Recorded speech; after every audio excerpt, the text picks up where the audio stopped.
Hello there, Ray here, and what you see behind me is a tree farm that never stops. This thing goes 24/7, 365, doesn't need a player, and is self-sustained. And this tree farm produces over 50 different unique items. And I would even say this is the best farm to have in your Minecraft world, because the crazy stuff that it can supply you is pretty much insane. You can get stuff like chests, composters, pistons, barrels, all the wood you'll ever need without ever having to do any work.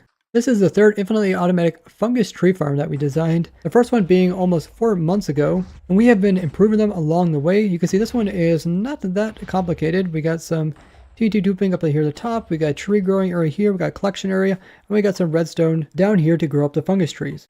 And guys, remember to go ahead and share this with your favorite Minecrafter so they can have a new infinite source of wood. Really never have to worry about getting it ever again. And if you guys haven't already subscribed, make sure to go do that. We are getting really close to 100,000 subscribers, and I'll be showing you guys my almost 11-year-old single player world.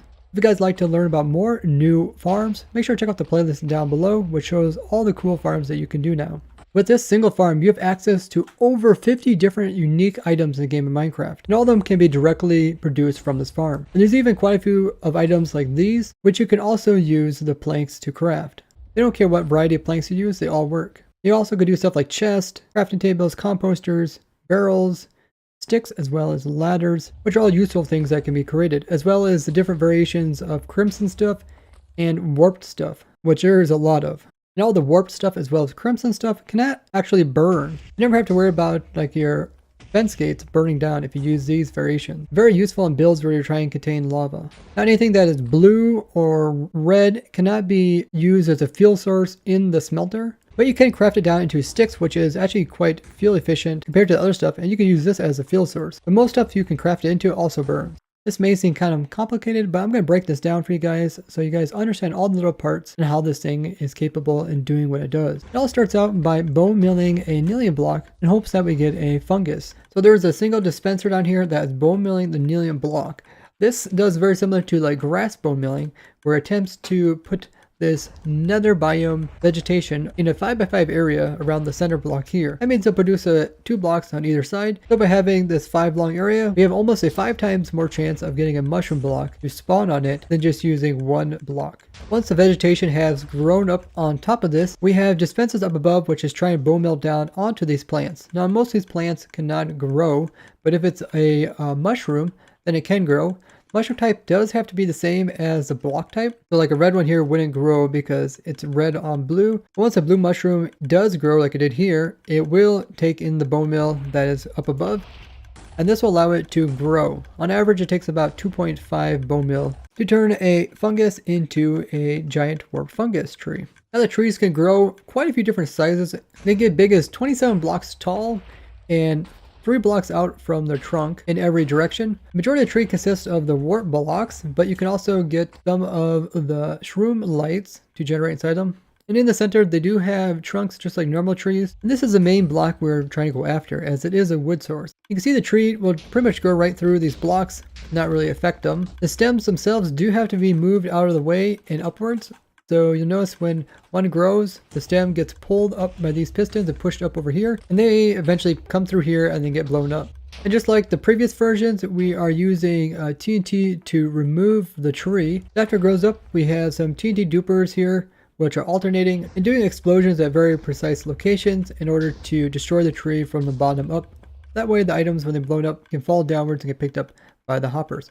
Underneath these enchanting tables are hoppers. There's currently a bug in this version where trees will destroy water sources or waterlogged blocks. So if you guys could go down in the description and upvote that bug report, because this is a pretty nasty bug. Essentially the tree, if you have like a waterlogged chest, it can actually destroy it. But it won't destroy like normal chests, so it's kind of strange. So normally we just stick some water down in here to kind of move all the items over, but it just destroys water sources, flowing water, even waterlogged blocks. So for the time being, we're using ender chest, which is a block that cannot be blown up by the TNT and is smaller than a full block. So any items that land on top of it will just get picked up by the hoppers below and moved to the side. and they also prevent the hoppers from blowing up underneath. Plus, ender chests are not actual containers, so the hoppers won't attempt to pull anything out of them, and therefore they're still able to pick up items above them. But once the bug's fixed, we will switch out with the water, so it'll be quite cheap to do. So those hoppers all come to this end here, and all of the items are sent in this direction, and we then sort out the stems, which are the log sources, and we put them down here in the chest. See, we get tons and tons of these guys. This is the main thing that you're probably going after. You also get shroom light, which is also sorted out.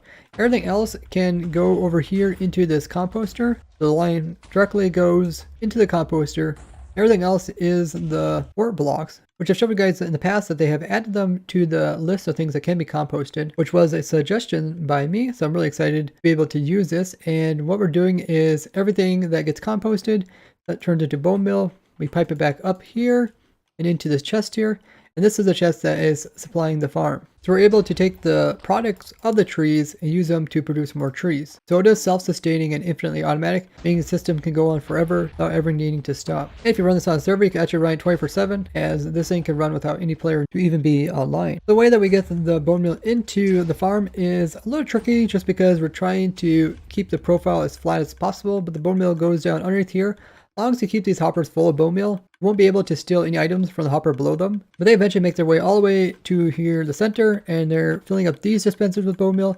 We also have a piece that comes off of it and goes down here, and then it will supply this dispenser, which is bone meal, and this nyllium block here. Now, the reason why we try to keep the profile as low as possible, because some of the trees that are produced by the fungus are pretty small. You can see the fungus would start growing here. It has to go through 1 block, 2 blocks, 3 blocks, and only once it gets this high will we be able to actually collect the materials off of it. Everything else the game will just not put in. So if you have a really teeny kind of short tree, you do lose like stem blocks as well as wart blocks, which are used to keep it going. You try to get back as much as tree as possible, so by keeping the profile as thin as possible, you just get more blocks overall. And this is a really small tree. The tree is only like 1 block. We did spend quite a bit of time designing this area here, which is an area where we can bone meal up multiple mushrooms and all pull them out instantly. It's very important to pull out the stem blocks instantly, otherwise the blocks themselves can actually destroy the kind of grass top of these nyllium blocks. So very similar to grass, if you leave a block on top of it for too long, it can kill it. And in order to avoid that, we went ahead and just made it so it's an instant pull. So as soon as any stem block is generated on top of this, it'll instantly pull it out of the system. And yeah, sometimes it's so fast you don't even see it happen. This gives it no chance for the nyllium block to die. In our old system, we also have an instant pull, but you can also set it up so that if something happens to die, let's say one of these nyllium blocks die, you can have a dispenser bone meal it, and it will allow the spread of nearby nyllium to access that netherrack block. So like the same dispenser we use to bone meal the actual block can be used to also rejuvenate the nyllium. And you can actually apply this to all these blocks if you wanted to. You can also try to prevent the death of the nyllium by keeping the nyllium blocks in non-random ticked area. So around the player there is a circle. It goes out 8 chunks, and in that area the game will attempt to allow crops to naturally grow, or trees to grow, or grass or nyllium blocks to die if there's blocks above them. But you would have to make sure not to get near the area where the farm is at. I went through quite a few different redstone variations in order to get this to work. And this entire farm was designed during our snapshot testing stream with other ProtoTech members as well as the viewers. Big thanks to everybody who joined us. We had a lot of help from like Cheater Codes, Domestic Child, Extra Activation, Manrock, and you can see all the people that were part of the stream.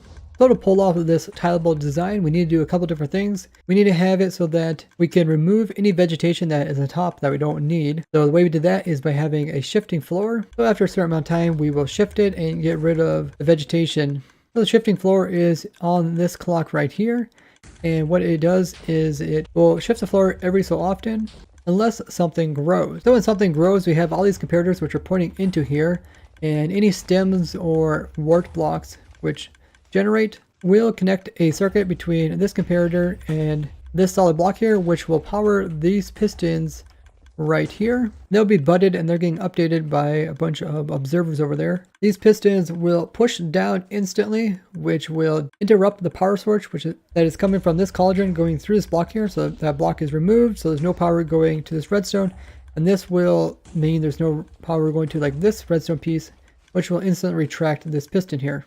Piston will remove these redstone blocks, which will instantly remove power to these pistons. These are the sticky pistons which are pulling the block. If I stand here, you'll be able to see they pull down. They're going to get pulled down, and then that pulls the piston. Then shortly after those pistons pull back, these pistons here will get updated by the redstone that was down here. That changes. After a short delay, they'll push upwards. So first the sticky pistons will pull, and then the normal pistons will go ahead and push the logs upwards.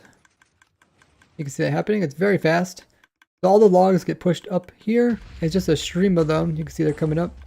And then the TNT will blow up the tree as well as any logs that come up. We're kind of limited by area because we can't go up too high because that's where we collect all the items. We also need to have dispensers pointing downwards. We need to have dispensers in annealing. We also need to be able to pull the blocks as well as break any vegetation. Vegetation that does break off can kind of get pushed over here where we have some hoppers that can pick up any of the extra stuff and put it over here into this chest. So you can get every single type of vegetation from this farm as well. And you can even rarely get the twisting vines. Depending on what type of fungus you use, if you use the warped ones, you mostly can get warped variations of stuff, including the sprouts. Plus you also rarely get the crimson variations of the fungus as well as the roots. But you'll never get the vines with this situation. If you happen to use the crimson variation, you also get the weeping vines. I recommend using the warped variation just because the vines can take away from your ability to get more of these warp blocks which are used to bone mill it. So with these variations as well as getting the warp blocks, the shroomlights,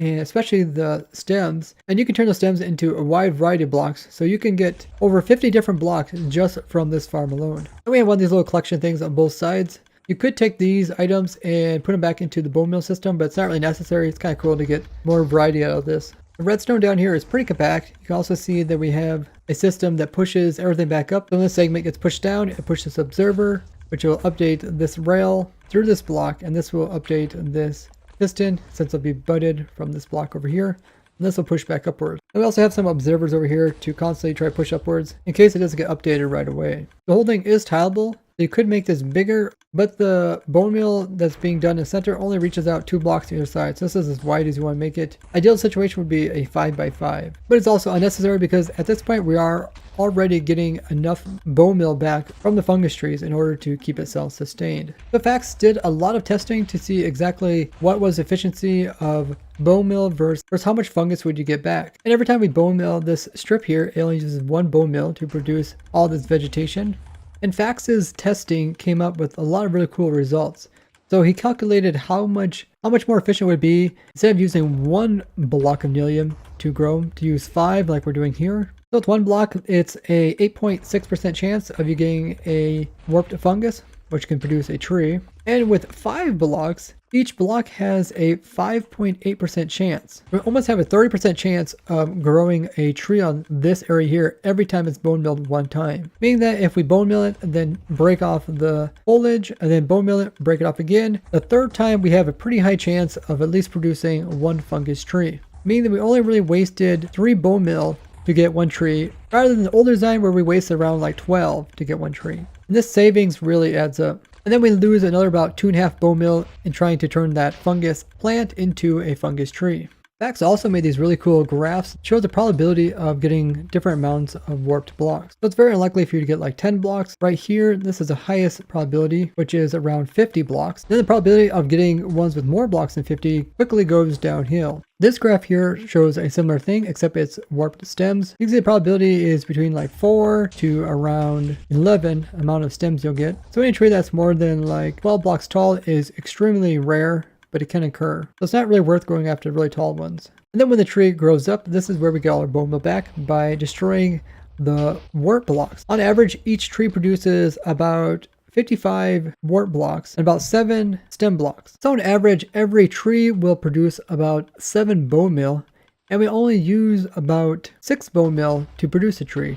So we actually get an excess of 1 bone meal each time, and this shows over here where you can see there is a dropper actually filling up with extra bone meal because this thing has already been filled up. This is also sort of like a bone meal farm, and you can use the excess to do other stuff with it. There is quite a bit more redstone on this device. All of it is necessary. We have a system which will stop it shifting every time a tree grows. So when a tree grows, this backside is going to move down. It's going to power this redstone piece here, which is going to go around up here, and this piston is going to push down this block, which will disconnect this clock right here. So every time one grows, it will stop the clock, and this prevents more trees from growing. This also keeps it more efficient because if another tree would grow, it would only add wart blocks in areas where there weren't already some. So it wouldn't place as many if you do one tree at a time. But there is still a chance that you can get like 2 trees to grow at the same time because there is a 5 wide area. So there's room for potentially 5 of them to grow all at once. But it's more likely that one will grow at a time. So notice after one of the funguses grow up, the entire shifting floor is going to stop shifting. And then it's also going to stop bone milling the center block here. This is important because if it's bone milling the center one, it's possible for a fungus to grow there, then get pulled away, and another one to grow there. And this could create 2 updates that are so fast that this pulling system can't reset in time. The way we stop this dispenser here from bone milling is that we only bone mill it every time the floor shifts. But notice when the floor shifts over here, it's going to go into this circuit, which is going to send it back, but it's also going to go over here to this circuit, which goes into the dispenser, which is bone milling it. Only when the floor goes over here and touches redstone does it actually apply bone meal to it. It only does it one time. So if we can stop the floor from shifting like we did over there, we can also stop it from bone milling. The bone meal on top doesn't actually get wasted. As long as there's not an actual fungusing that's growing, none of the bone meal is leaving this dispenser here. And we also have a double system to prevent the floor from shifting. When something does grow, this redstone blocks will also come down here and it will power this line here, which will just keep this piston extended, preventing it from pushing. This is just for kind of a rare circumstance where the power source, which is going around here, happens to get through and it tries to push. That's kind of like a safety mechanism. This device over here is just an on and off switch. So if you want to turn the farm off, you just pull that. It's going to remove the observer clock, which is sending power to all of these dispensers here. This is a setup that Cheater Codes came up with for powering all of these dispensers. In the past, I had like observers kind of pointing in from the sides, which were causing some budding problems. It was also directional, so this is much better. But you do lose a little bit of space up here, which could have been hoppers. So up here, there's kind of a dead zone where items that land right here aren't being picked up. So we kind of cover that up by putting some hopper minecarts that are hanging a little bit over but are dispensing any items that pick up into the nearby hoppers. You can also put my hopper minecarts like right here to kind of pick up items here and put them over there, but they do eventually get blown up by the TNT. And they also try to get pushed up by the blocks right here. Definitely something we'll be working on in future versions. There's also an extremely rare case where a warp block can generate the exact location as where Stem 1 did, just one game tick afterwards, where it doesn't get pulled out of the system. And it can help to have these extra repeaters here to kind of try to reset the system, pull it out. Now when the giant fungus trees do grow, they can kind of have these drop down leaves, and they can actually drop down all the way through all of this and drop down here beside the farm. So this glassed in area is just to prevent the warp blocks from generating there, because they can generate all along here. And in some cases, they can cut off redstone, like it is right there, cut that redstone off. We just fill them in the glass so you can still see through it, but they can't generate there. On off switch also goes to another observer clock here, which powers all the bottom ones. And it goes to this piston here, which extends this redstone block and powers this clock over here. And this is the main clock that is shifting the floor. So it turns on 3 different things. And there is also a clock down there. This clock is used to tell the system when it's safe to go ahead and plant another tree. To keep it efficient, we just try to grow like one tree and then remove the entire tree with TNT and then grow another one. We don't really want to grow a tree while the TNT is coming down. Otherwise, it's possible for the TNT to blow the top up and the items that fall down land on the previous blocks. Instead of being collected, they'll get destroyed by the explosions. This keeps it very efficient. The way the clock works is that whenever a tree grows, power comes down and it goes into this path over here, which goes into this comparator clock, and it slowly fades away. When the power leaves this entire comparator, then we know that it's done doing its TNT thing, and we can start up the shifting floor. So this is going to slowly fade. By the time it fades, it'll be done doing its explosions. And then what it does is it will reset this block that got pushed down, but this piston pushes it up. That'll start this clock back up, which allows it to shift back and forth once again. There's also a redstone signal that goes this direction, which goes up to the TNT. So we're only dropping TNT when there is a tree in the chamber. This makes it a lot more efficient, so we're not just randomly dropping TNT hoping it blows up something. We try to keep this as fast as possible. So as soon as the tree grows, we retract all these slime blocks, which sends the power all the way up to here. And this is just going to send a pulse from here all the way up, and it goes around a couple different circuits to power these different TNT dupers. So it starts over here, sends a quick pulse to this one, then it waits a little bit and then sends it to this one. Then it goes around for the second time, it sends it to this one, and then to this one. And then it's done with the bottom layer, and then it moves up to the top layer, where it goes to this one, then to this one, then back around to that one, and then that one, and then it's completely done. You are doing 8 different explosions to remove the entire tree. It does a very thorough job. This makes it very efficient in collecting all the blocks that come off the entire tree. If you want to, you can customize this by just doing like the bottom layer, or just doing like one on each side. It's really up to you. We decided to go with more of a thorough explosion. You can see like this little tree like this. Obviously this little tree doesn't need 8 TNT. The first 2 do just as good a job. So we kind of set this up for the average tree. For the really, really big ones, we also didn't put anything up there to destroy them. It's very uncommon for them to get that large.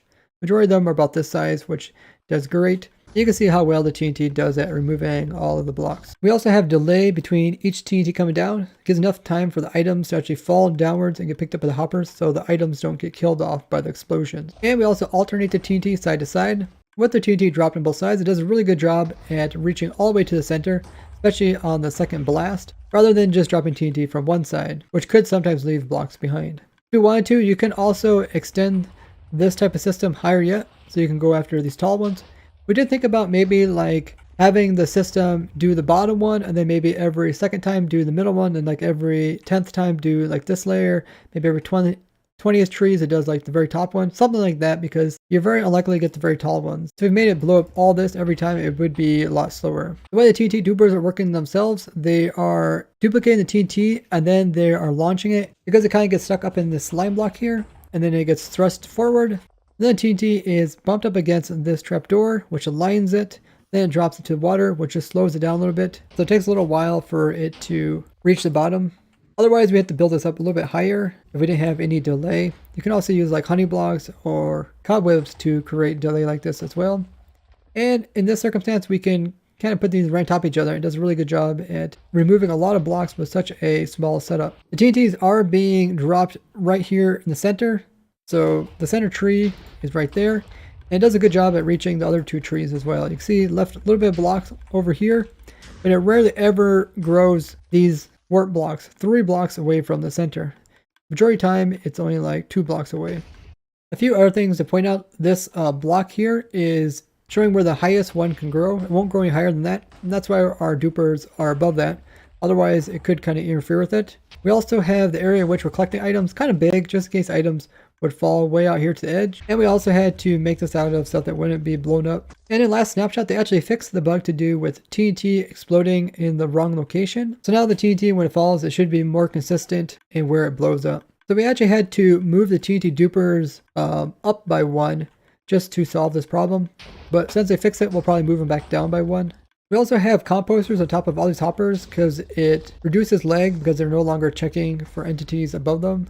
Just like the previous designs, we are constantly updating this one. We'll probably try to make it faster as well as more efficient. And if they fix the water problem, it'll also make it a lot cheaper so you don't have to use ender chest. Removing the trees at the source is quite easy to do since we don't have to move them at all. We can just blow them up, but it's kind of slow. It takes about 15 seconds to do 1 cycle. And on average, you get about a little over 7 stems per tree, meaning you'd get a chest full of stems in 1 hour of running this tree farm. Of course, you can make as many tree farms of this as you want if you want to increase the rates, because it doesn't depend on the player at all. It doesn't have to be online, but it is pretty slow compared to like the new 3 game tick birch tree farms. One ProtoTech member's Techman actually came up with a really cool design where you can farm up birch trees extremely fast. Where this takes 15 seconds to remove one, his would have already done 100 trees, which is pretty insane. Link it down below if you want to see it. But the nice thing about this, like I said, you can run this with no player whatsoever. Just runs in the background, getting you tons and tons of stems. And you can get over 50 unique blocks just out of this farm. Alright, I'm really impressed at how just kind of small this is compared to what it can actually do. And this is definitely the future of tree farms, a way to get generic wood without even having to be online. And remember guys, go ahead and to share this video with your favorite Minecrafters so they can learn about this epic tree farm, which will sustain all their needs. As well as leave a like on the video. If you guys like to build this up yourself, there will be a world download in the description. Don't forget guys, I stream Wednesday, Friday, Saturday, and Sunday. So make sure to hop on over there and say hello. We're always up to something crazy. Maybe you'll be there as we discover something new. If you guys enjoy learning about new things that are coming out in 1.16, make sure to check out the playlist down below. I have one dedicated to all the new farms which are coming out in 1.16. I hope you guys enjoy this farm, and I'm excited to see this farm built across servers. I'd like to thank you guys for watching. I'll see you guys in the next one. Bye bye.